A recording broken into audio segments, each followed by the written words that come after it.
새해를 맞았습니다.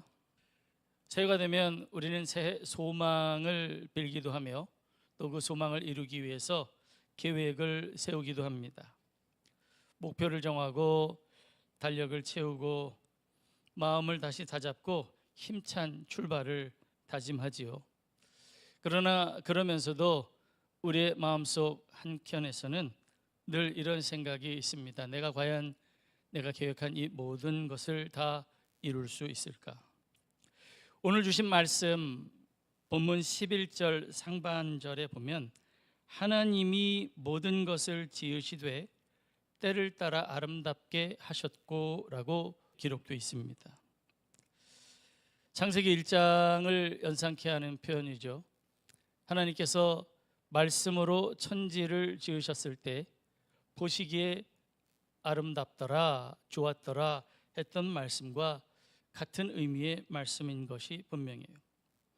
하나님이 모든 것을 지으시되 때를 따라 아름답게 하셨다라고 할 때 이 아름답다는 말은 우리 인간의 우리 눈에 보기에 예쁘다 이런 의미라기보다는 하나님이 보시기에 정말 알맞춤 딱 맞아서 더할 나위 없이 좋다라는 그런 의미를 가지고 있습니다.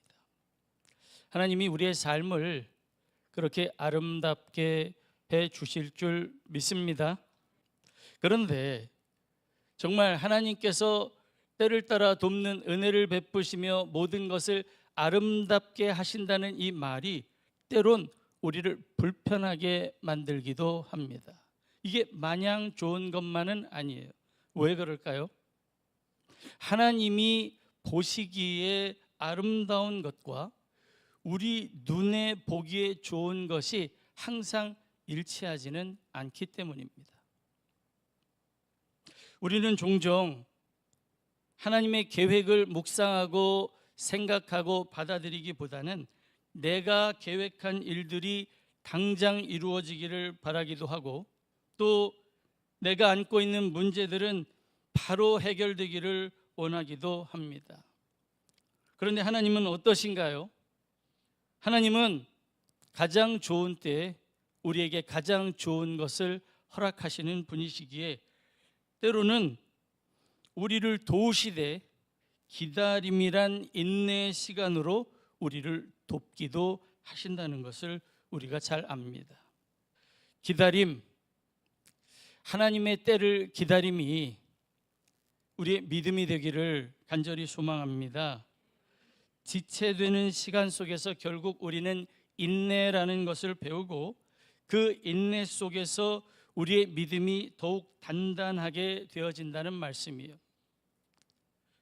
어떤 때에는 튤립 같은 알뿌리 식물들이 꽁꽁 얼은 추운 겨울을 땅 속에서 견뎌야 하듯 우리의 모든 인생이 다 멈춘 것 같고 혹독한 추위 속에서 죽어버릴 것 같은 그런 시간을 보내기도 합니다만 결국은 하나님은 우리의 삶을 축복하시고 우리 인생의 꽃잔치를 준비하시는 분이라는 사실을 우리가 믿음으로 깨닫고 받아들일 수만 있다면 우리의 날들이 오늘 우리 성가대가 부른 찬송처럼 강같은 평화를 누리는 삶이 될 줄 믿습니다. 그러므로 새해 첫 걸음을 떼며 우리가 붙들어야 할 진리의 말씀은 아주 분명해요. 하나님은 가장 좋은 때에 우리 인생을 가장 아름답게 해 주시는 좋으신 하나님이라는 겁니다.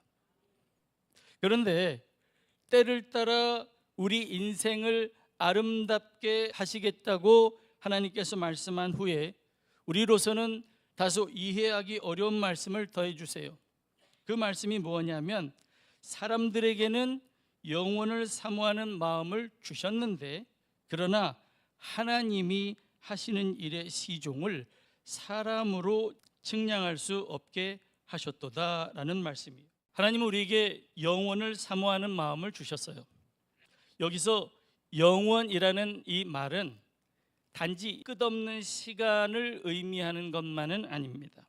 성경에서 영원이라는 말이 가지는 의미는 현재 우리가 서 있는 자리에서 볼 때 보이지 않는 시간, 다시 말해서 우리에게는 감추어진 시간의 길이를 우리는 영원이라고 합니다.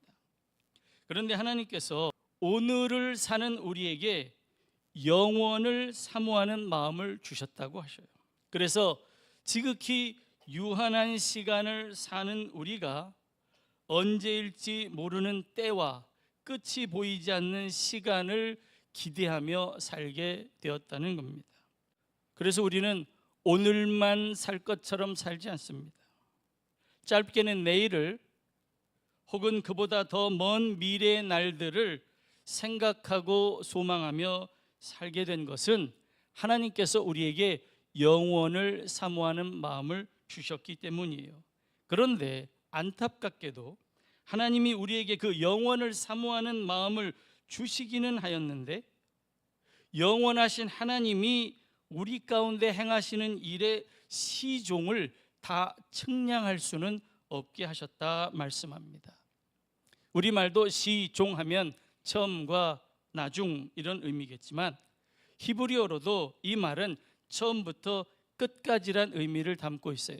세상의 처음부터 끝일 수도 있고 우리 인생의 처음부터 끝이라고 생각할 수도 있습니다. 이게 무슨 말씀일까요? 우리 속에 영원을 사모하는 마음을 주셔서 우리의 날들을 계수할 수 있는 지혜를 구하게는 하셨어도 우리 스스로 우리의 연수를 정할 능력은 주지 않으셨다는 겁니다. 왜 그렇게 하셨을까요? 하나님이 우리를 괴롭히시려고 그런 것은 분명 아니실 텐데, 좋으신 하나님은 우리를 괴롭히려고 그러신 것은 분명 아닐 텐데 하나님이 왜 우리에게 영원을 사모하는 마음만 주시고 하나님이 하시는 일의 시종은 다 알지는 못하게 하셨을까? 저는 그 이유를 이렇게 생각해 보았습니다. 여러분, 시간을 정하고 다스린다는 것은 곧 내가 시간의 주인이 된다는 말이에요.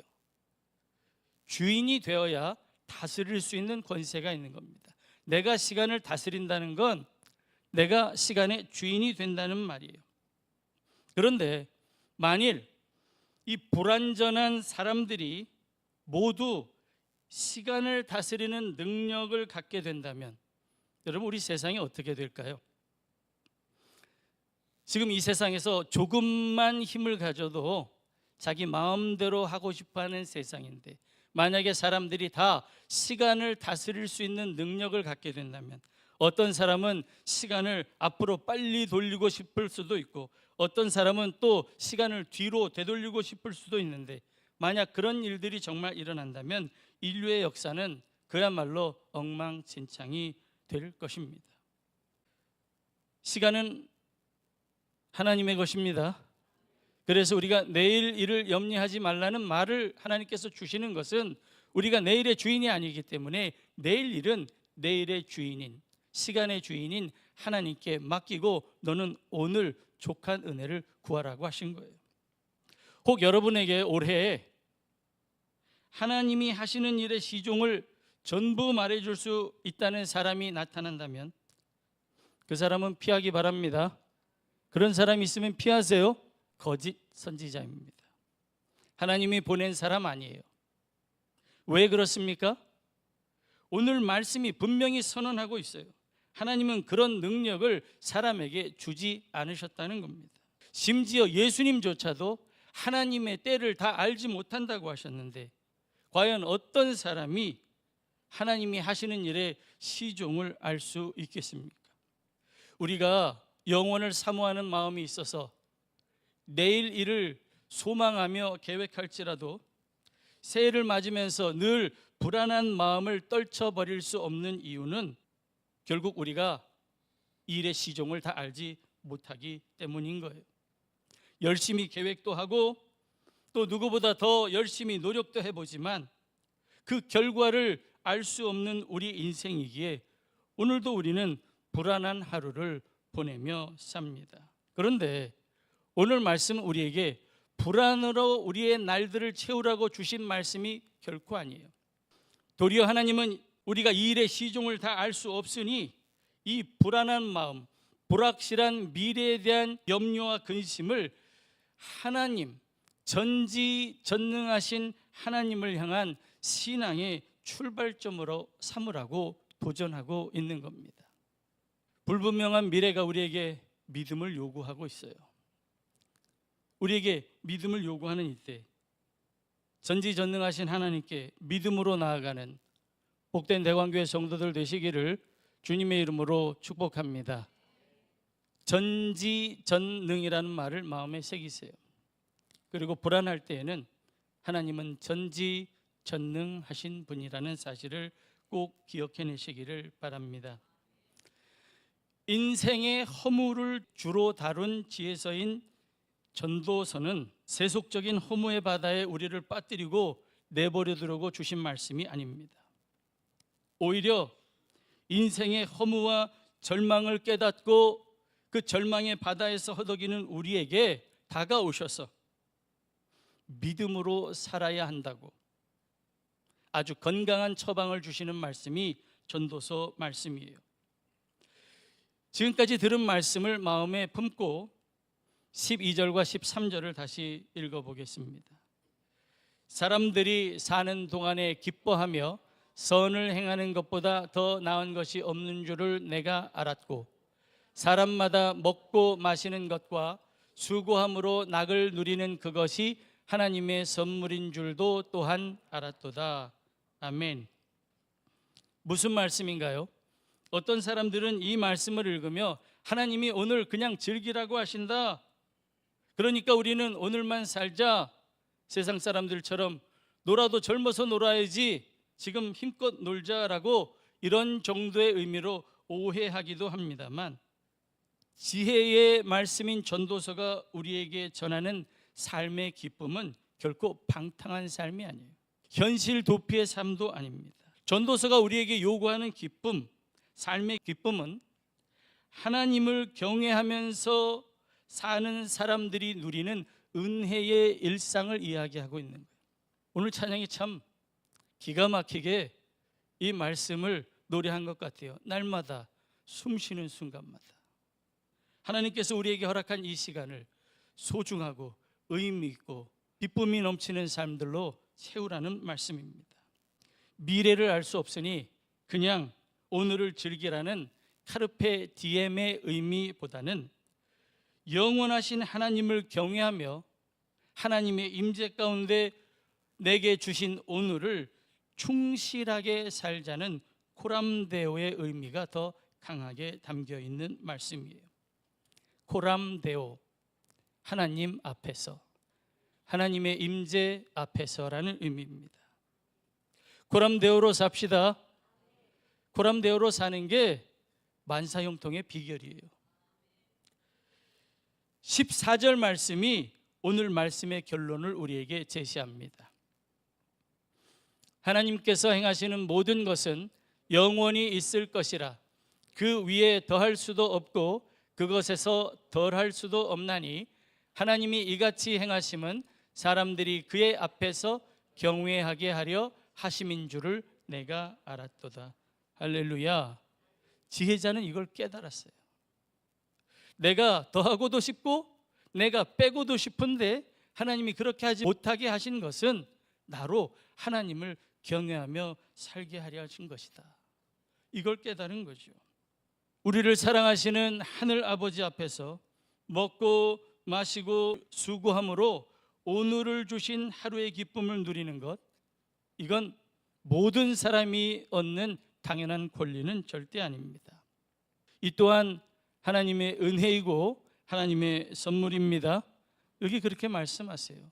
오늘을 사는 것 또한 하나님의 선물이다. 그래서 우리는 미래를 모른다는 사실 때문에 불안해하고 절망할 것이 아니라 오히려 내게 허락된 이 하루하루를 선물처럼 여기며 하나님을 의지하며 사는 지혜를 배우라고 오늘 이 말씀을 우리에게 주시는 겁니다.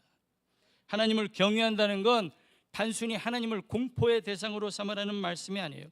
경외라는 것은 시간의 주인이 하나님이시니 우리 앞에 있는 현실을 직시하되 미래의 주인이 되신 하나님을 섬기며 살자는 믿음의 자세가 경외입니다. 오늘 말씀을 정리해 보겠습니다. 하나님이 하시는 모든 일들의 시종을 알 수 없는 이 연약함이 우리에게 치명적인 약점처럼 보이지만 오늘 말씀은 도리어 이것이 우리에게 큰 은혜의 수단이 될 수도 있다는 것을 가르쳐 주는 말씀이에요. 우리보다 우리를 더 잘 아시는 하나님, 우리보다 우리의 가야 할 길을 더 잘 아시고 준비하시는 하나님, 전지전능하신 여호와 이레의 하나님께서 우리의 삶을 가장 좋은 길로, 가장 완전한 길로 인도하시리라는 믿음 안에서 말씀에 이끌려 살기를 바라시는 이 하나님의 마음을 오늘 우리 속에 다 담기를 간절히 소망합니다. 그러므로 새해 첫 주일 우린 이런 기도로 이 한 해를 시작해 보고 싶습니다. 하나님이 모든 것을 따라 아름답게 하신다는 것을 믿습니다. 전능하신 하나님의 얼굴을 구하며 하나님을 경외하며 사는 법을 알게 하소서. 2025년에는 돌아보니까 어려운 일을 겪을 때마다 하나님의 손을 자꾸 놓으려고 했다면 2026년 새해에는 어려울수록 주님 앞에 더 나아가 주님을 더 바라보고 주님을 더 붙드는 한 해가 되기를 소원하고 다짐해 봅시다. 다시 한번 말씀드립니다. 만복의 근원이신 전지전능하신 하나님을 경외하며 사는 것이 만사형통의 비결입니다. 잠언 3장 5절에서 8절로 오늘 말씀을 맺겠습니다. 너는 마음을 다하여 여호와를 신뢰하고 내 명철을 의지하지 말라. 너는 범사의 그를 인정하라. 그리하면 내 길을 지도하시리라. 스스로 지혜롭게 여기지 말지어다. 여호와를 경외하며 악을 떠날지어다. 이것이 네 몸의 양약이 되어 내 골수를 윤택하게 하리라. 아멘. 성경의 지혜서들은 전하는 방식이 조금 다를 수는 있겠지만 원리는 다 같아요. 하나님을 경외하는 것이 우리 본분이라는 겁니다. 2025년 하나님을 경외하는 복된 성도와 가정들이 되시기를 주님의 이름으로 축원합니다. 그러면 약속된 축복, 하나님을 경외하는 가정이 자자손손 누릴 복이 여러분의 가정과 가문에 임할 줄 믿습니다. 기도하시겠습니다.